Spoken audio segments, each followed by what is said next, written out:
Well, the assassination attempt against Donald Trump is huge news around the world because everyone knows that the whole world is in the balance of what happens in November's election in the United States. And no matter what the Democrats have done through their political smears, through their journalistic smears, through their prosecutorial smears, none of it has stopped Trump. But of course, you can stop any man by killing him, and it came within an inch of happening on the weekend. Absolutely incredible. And wouldn't you know it, one of our Canadian friends was at that rally in Pennsylvania.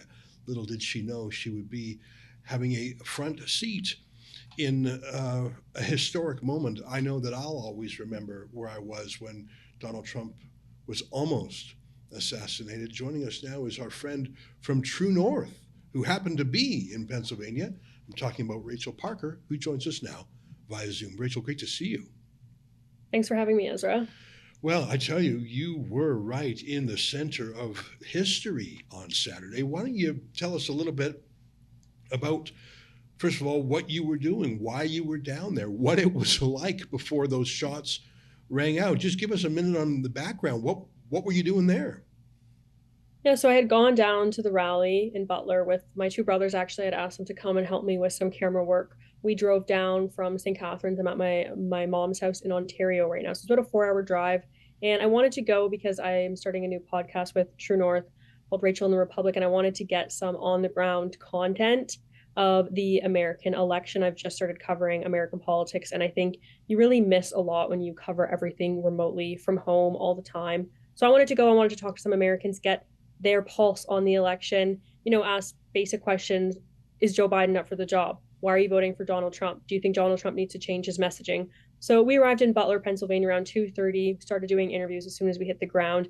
It was a pretty normal political event as far as rallies go. It was definitely a larger magnitude than anything I'm used to. I don't think we see crowds of quite that size up here in Canada. I know that Pierre Poilievre has received a lot of praise for polling people in the thousands, but there's estimates were ranging from 12 to 20,000 people at the rally in Butler, Pennsylvania on Saturday. So an absolutely insane amount of people showing up to hear their president on a very hot day, 34 degrees Celsius. Numerous people passed out from the heat. And, everyone was in a great mood. Everyone was having a great time. People were really excited to be there. It was at this point in the campaign that a lot of the lawsuits that we've seen just being levied at President Trump from every angle have been falling apart. And so I think the momentum of the campaign is really picking up, people feeling very optimistic. And I think a lot of people felt like they were showing up at a rally to support who would likely be the next president of the United States. Yeah, and not to mention Joe Biden imploding before our very eyes, not just in the debate, but in every press appearance thereafter. There must have been an excitement and a confidence. You can never take things for granted.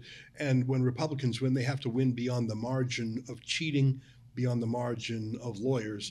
But it feels optimistic. Now, tell me what it was like when the shots rang out. On the video footage, it sounds like a pop, pop, pop sound. Take a look at what happened.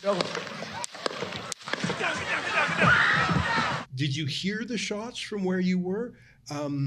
What was it like? First of all, where were you seated in relation to the president? Were you back in the crowd? Were you near the front? And did you hear the shooting when it rang out? So I was set back a little ways from the crowd in the media booth. So I had a very good view of former President Trump from where I was standing, and certainly I could see a crowd of thousands in front of him. There were so many people there that not everyone was able to even make it in front of the media booth. Obviously, you typically like to have the media booth at the back, so it isn't obstructing view for anyone. But there was still a number of supporters who were behind me and to both sides of me. So even in the shot that I was able to capture that day of the crowd, there were still thousands of people standing behind me. So I did have a very good view. I did hear the shots ring out. As you know, the president was speaking for just a few minutes, talking about the sad state of America under current U.S. President Joe Biden when the shots rang out. They were to the left of me. I heard them immediately. The crowd immediately recognized that they were bullets. Everyone began to duck, and I narrowed in looking at the president to see what was going on. And of course, he fell to the ground to protect himself immediately. You see those Secret Service agents run on stage, jump on him to protect him with their bodies, which is a very, very brave act to run into ongoing bullet fire. I know that there is conversations about the ways that the security and certainly certainly the Secret Service failed on that day. And I think those are important discussions to have, divorcing the fact that that was a very brave act of those men. And there was one woman pictured there as well. So in that moment, after those initial 8 bullets rang out, it was a bit quiet. Everyone was kind of wondering, did that really happen? Were they fireworks? And of course, I'm looking focused on the stage, and I'm noticing that Secret Service is not moving. Trump is not getting up. My understanding of a situation like this is that I expected, in the case of gunfire, that the president would be immediately whisked away to safety. And because they remained on the podium for so long, and even for a few seconds without moving, I thought maybe the worst had happened. I thought maybe the president had been struck by a bullet and killed. A few moments later, we know that wasn't the case. He stood up along with the Secret Service agents, and then we have that absolutely incredible and viral and powerful moment, one of the most amazing moments in American political history, when Donald Trump, his face, his ear, blood streaking from his ear, puts his fist forward and starts pumping his arm, chanting, "Fight, fight, fight." And the energy in the crowd was one of relief and also just euphoric, as the people who came to support their former and likely future president realized that he was still alive, although he did look injured. And, everyone begins to clap and cheer and start chanting USA, USA. And it was at that point that the Secret Service finally take him away. It was definitely slower than I anticipated. I thought they would be removing him much quicker than they did, but they were able to get him away safely in the end. And we know that now his ear was grazed by a bullet, but of course he is and will be okay.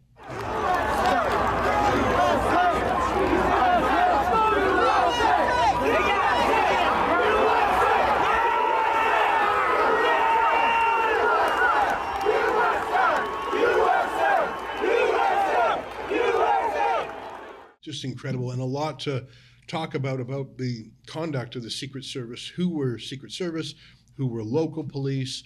The new head of the Secret Service is actually, she comes from corporate security at PepsiCo, so not exactly used to defending presidents. And her big focus is on DEI, diversity, equity, and inclusion, including promoting marginalized groups. There was some video footage, including this footage here, seen millions of times, showing some of the smaller female officers fumbling with their guns, fixing their glasses. There may be an explanation for what we see in that clip, but it certainly was distressing. And I tell you, that bullet came within an inch of killing Trump. In fact, quarter of an inch. Yeah, and if he just had tilted his head or hadn't tilted his head, I think he would be dead. Let me ask about the would-be assassin.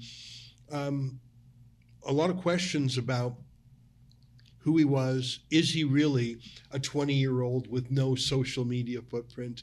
Was he really a lone actor who managed to get on a roof?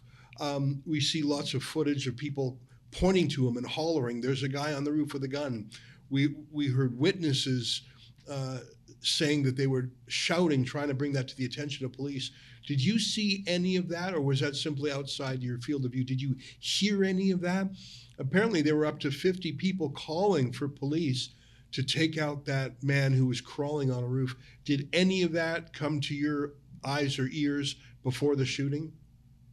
I was not aware that there was any threats at all until I heard the bullets ring out. And in fact, the crowd was so big and there were so many people to get through that the area that I was standing in after the initial threat of bullets had passed, there was many people standing there discussing if it was in fact bullets that they heard or if they had heard fireworks. Mm-hmm. And you'll remember that the media in the early moments was describing it as a popping noise because we were so unsure what had happened. And, at this point, there had already been some members of the audience behind the president who had been struck, including one beautiful American patriot and volunteer firefighter who was killed. We know that now. But for those of us on the crowd side of the crowd that I was on, we were not aware of the situation, and there was still speculation that maybe it wasn't in fact bullets. There was some speculation that maybe the president was bleeding because of how hard his Secret Service had tackled him. It did take quite a bit of time for that information to come out and for us to be certain that yes, there was a shooter and the president was struck in the ear. So certainly from where I was seeing, I was not aware of the threat of the shooter. And it was only later when I finally had internet service again and I was